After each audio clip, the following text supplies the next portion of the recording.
Baik, terima kasih rekan-rekan media. Yang pertama saya mau sampaikan dulu bahwa dalam penanganan perkara terkait importasi gula ini ya 2015-2016, sekali lagi saya nyatakan bahwa di sini tidak ada politisasi hukum. Ya, tetapi murni ini penegakan hukum, bahwa terhadap penegakan hukum yang represif tentu harus dimaknai terhadap pemenuhan adanya bukti permulaan yang cukup. Bukti permulaan yang cukup itu harus dilihat atau ditemukan dari setidaknya 2 alat bukti. Itu supaya clear ya, karena ada pertanyaan lalu rekan media, kenapa harus sekarang? Ya, nah memang saya sampaikan bahwa penyidikan ini sudah dilakukan sejak Oktober 2023, jadi persis 1 tahun ya. Nah, tetapi bahwa setiap penanganan perkara ada karakteristik yang dimiliki oleh perkara itu. Tidak bisa disamakan satu perkara dengan perkara yang lain.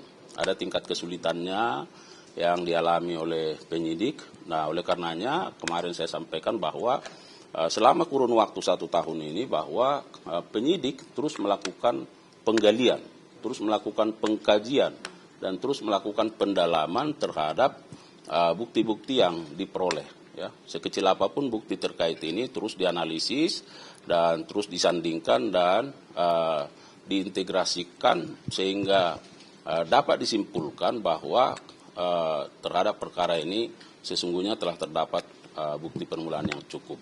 Terkait dengan pemeriksaan yang bersangkutan sejak kurun waktu 2023 sudah 3 kali diperiksa sebagai saksi. Dan kemarin tentu beliau dipanggil, yang bersangkutan dipanggil sebagai saksi, dan setelah dilakukan pemeriksaan sebagai saksi, penyidik melakukan ekspos gelar perkara, kemudian menetapkan yang bersangkutan sebagai tersangka. Nah, kemudian penyidik menggunakan kewenangannya dalam rangka melakukan penahanan terhadap kedua tersangka, ya baik TTL maupun CS, saya kira itu ya. Pak, tapi pas di saat sebagai saksi itu Pak, dia ada bantahan nggak dari Pak Tom Lembongnya Pak? Ada bantahan, sempat ada bantahan sebelum jadi tersangka Pak? Ya, saya kira namanya berita acara pemeriksaan itu sifatnya tanya jawab ya. Nah, tapi bahwa penyidik kan juga memiliki bukti-bukti lain. Itu yang saya sebutkan tadi bahwa bukti-bukti itu kan kalau kita mengacu ke pasal 184 KUHP, setidaknya ada 5 alat bukti di situ, jadi tidak hanya tergantung kepada keterangan tersangka.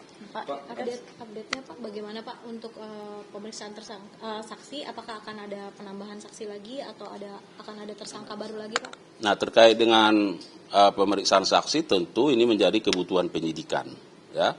Jadi ya penyidik akan terus melihat apakah memang masih diperlukan apakah penambahan saksi atau penambahan keterangan. Ya kan? Nah, tentu kalau memang masih harus dibutuhkan pendalaman terkait dengan keterangan-keterangan dari pihak terkait, itu akan dilakukan. Nah, apakah akan dimungkinkan adanya tersangka baru dalam perkara ini? Itu sangat tergantung dengan apakah ada bukti permulaan yang cukup setidaknya diperoleh dari 2 alat bukti untuk menentukan seseorang menjadi tersangka atau tidak. Setiap kemungkinan itu ada. Nah, tetapi tentu harus mengacu kepada hal tersebut. Pak, ini kan semalam itu kan disampaikan bahwa kerugian mencapai 400 miliar. Nah, ini soal aliran dananya apakah sudah ada Pak untuk ke Pak Tom Lembong sendiri? Nah, terkait dengan kerugian keuangan negara yang sudah disampaikan bahwa ini kan akan terus dihitung ya, dihitung untuk pastinya seperti apa, dan mengenai aliran dana itu akan didalami juga ya, apakah karena kalau kita lihat kan tersangka sebagai regulator ya bersama dengan dari PPI dan perusahaan-perusahaan itu. Nah, apakah ada misalnya di situ unsur aliran dana, tentu nanti akan terus didalami. Jadi hari ini penggeledahan lanjutan nggak sih Pak dekat-dekat ini? Nah, hingga saat ini belum. Ya, jadi bukti-bukti yang sudah diperoleh itu akan didalami, itu akan diintensifkan, dan misalnya kalau ada penambahan keterangan yang dibutuhkan, penyidik akan melakukan. Pak, Jadi untuk dikatakan fee atau keuntungan yang didapat sama Tom Lembong ini berapa?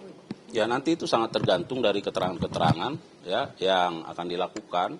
Itu yang saya sebutkan tadi dari beberapa pihak, misalnya dari 8 perusahaan itu, ya kan dia mendapat keuntungan. Nah, apakah misalnya ada aliran dana terhadap siapa saja? Nah, itu nanti sangat tergantung dengan keterangan yang akan berkembang. Pak, dikatakan ada pasti itu Bule itu kan mengalami kekurangan Pak, dan itu pas rakor, dan pas rakor itu katanya dihadiri juga oleh Menko Perekonomian. Apakah nanti Menko Perekonomian juga dipanggil sebagai saksi atau gimana Pak? Nah, nanti itu terkait dengan kebutuhan penyidikan, ya kita lihat penyidik yang memahami apa menjadi kebutuhannya. Pak, dalam pemeriksaan itu penyidik menanyakan nggak sih Pak ke Lembong terkait dengan aliran dana ke kampanye untuk kampanye gitu? Ya itu sangat terkait dengan kebutuhan penyidikan. Ya saya kira terkait dengan substansi, ya. Nanti kita lihatlah bagaimana perkembangannya. Pak, boleh Oke, ya. sedikit kayak terkait Ronald Tanur nggak Pak? Sedikit aja. Apanya dia? Ini kan baru ada pada Selasa sore tuh Kejagung geledah rumahnya Zarof Richard. Nah, hasilnya seperti apa sih Pak dari geledahan? Nah kemarin itu penyidik ingin memastikan apakah memang masih ada sesuatu yang tertinggal di situ. Itu yang mau dipastikan. Ya, dan kemarin kita tanya, ya tidak ada lagi yang tertinggal, tapi terus kan berkembang. Nanti kita lihat, ya. Pak, soal aliran dana yang di kasus impor gula ini, apakah Kejagung pasti bakal menelusuri aliran dana ini? Itu yang saya sebut tadi, bahwa pemeriksaan ini kan belum berhenti. Kan sangat terkait dengan bagaimana keterangan dari perusahaan-perusahaan ini. Ya kan? Nah itu, nanti kita lihatlah. Tapi Ya. sejauh ini keterangan dari pihak perusahaan gimana Pak yang 8 perusahaan ini? Nah itu juga bagian dari substansi penyidikan. Oke ya? Apa benar Pak, Pak Tom ini 5 kali mangkir gitu Pak dari pemeriksaan waktu proses pengawasan Tom ini? Belum ada informasi soal itu. Tapi yang pasti bahwa yang bersangkutan sudah ketiga kali ini ya diperiksa kemarin. Ya. Oke, thank you ya. Makasih ya.